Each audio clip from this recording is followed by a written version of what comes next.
And we now meet two of the three candidates running for Illinois Comptroller on the Republican side. And in ballot order, they are Jim Dodge, an Orland Park trustee, member of the Metro Board, and a vice president at the Nielsen Company. And William Kelly, a television producer and host who previously was executive director of National Taxpayers United of Illinois. Former Illinois Treasurer Judy Topinka is also on the ballot. Her campaign told us she had a conflict this evening and then did not return numerous calls inquiring about an alternate date. Gentlemen, welcome to Chicago tonight. I'm glad you're here. Thank you. First of all, we just had the benefit of Carol's discussion with your Democratic counterparts. Bill Kelly, what do you see as the position's most important responsibility? You know, I think that this year is all about reform. And what we really need is a comptroller who's going to open the books, expose the insider deals, let the chips fall where they may, Republican or Democrat, cut the waste, and really balance the budget. The taxpayers of Illinois deserve that. We don't need more insiders. You know, when Judy wasn't here, I thought that maybe Jim was going to represent Judy here tonight. Well, let's look at the people who are at the table. Jim Dodge, what do you see as the position's most important responsibilities? Doing the job competently and honestly for the people of Illinois. This is a job very much about service. You're the chief fiscal control officer, so you really do have to get it right and be part of the solution to say, this is how much money we have, this is how much we're spending, distribute those funds as best you can because of the number of businesses that are hurting, and then bring real transparency to the state of Illinois, because what we have right now is Illinois transparency, not real transparency. Carol and her guests also talked about whether or not there's actually a need for a separate comptroller's office, separate from the treasurer's office. Your Republican opponent, Judy Topinka, says it's time to combine the two offices, that you'd save about $20 million. Bill Kelly, time to combine the two offices? In theory, it's a great idea. Maybe for another state other than Illinois, it would be a fine idea. But here in Illinois, we need a comptroller to be a check on the system. I think that you know, if the governor, you know, if the insiders, whether that's the governor, the speaker, or you know whoever the next treasurer is, have their way, they can, you know, approve the next bridge loan for another $500 million or another, you know, another $1 billion. What we need is a comptroller that is actually an advocate for taxpayers. You know, a Kelly comptroller would be an ace in the hole for the taxpayers, because I wouldn't, I would never agree to another bridge loan. If I had been comptroller, I wouldn't have. Yeah. The idea has merit, but nobody is serious about it at the moment.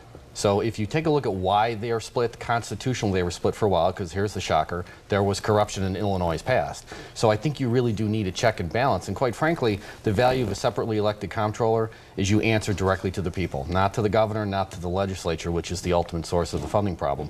And quite frankly, Judy didn't want to come on tonight to debate the idea, because I don't think she could prove the $20 million, because she'd have to fire a lot of people to get there.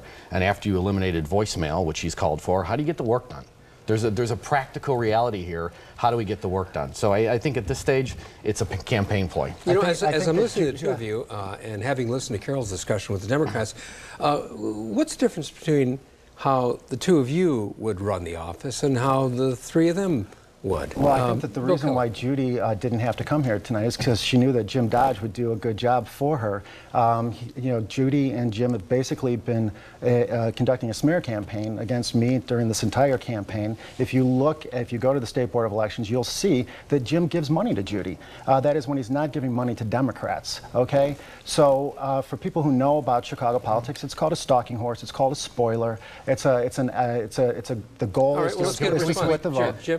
The short answer is, if you want all the information you need to know about Bill Kelly, you could go to my website and find it, jimdodge2010.com. And quite frankly, Bill's entire campaign is a publicity stunt. So let's. What do you mean by that?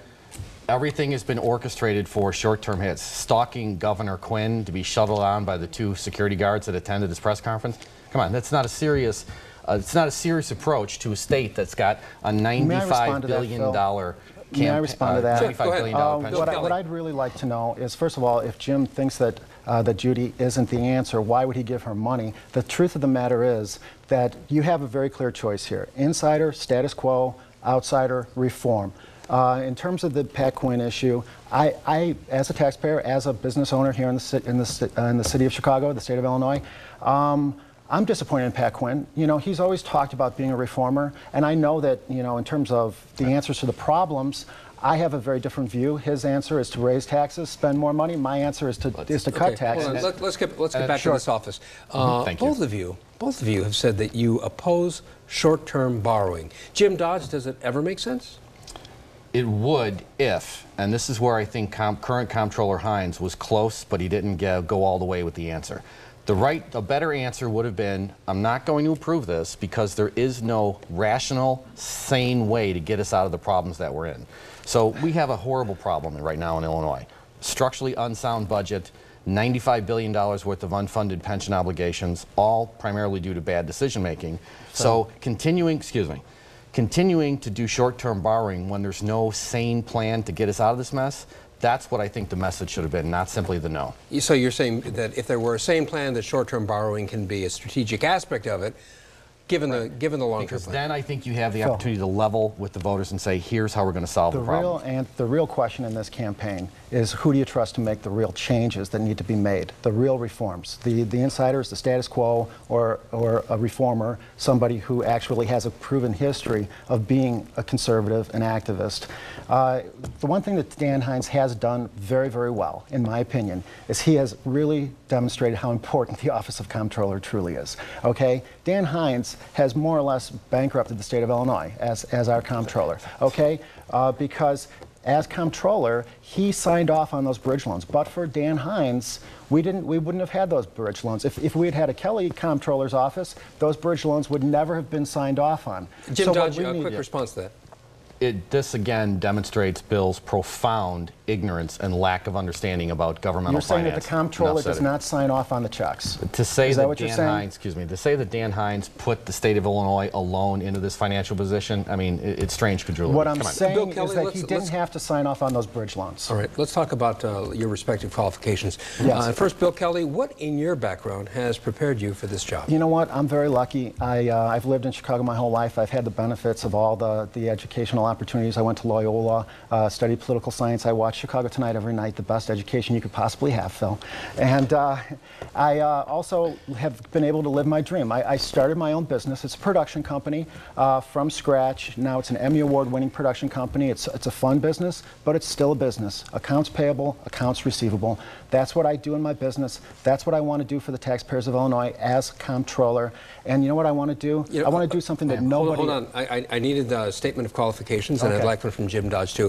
What in your background prepares you for this position? What's resonating well on the campaign trail is my professional experience. I now work for Nielsen, where Fortune 500 companies trust me to help them make sense of their information and make better decisions.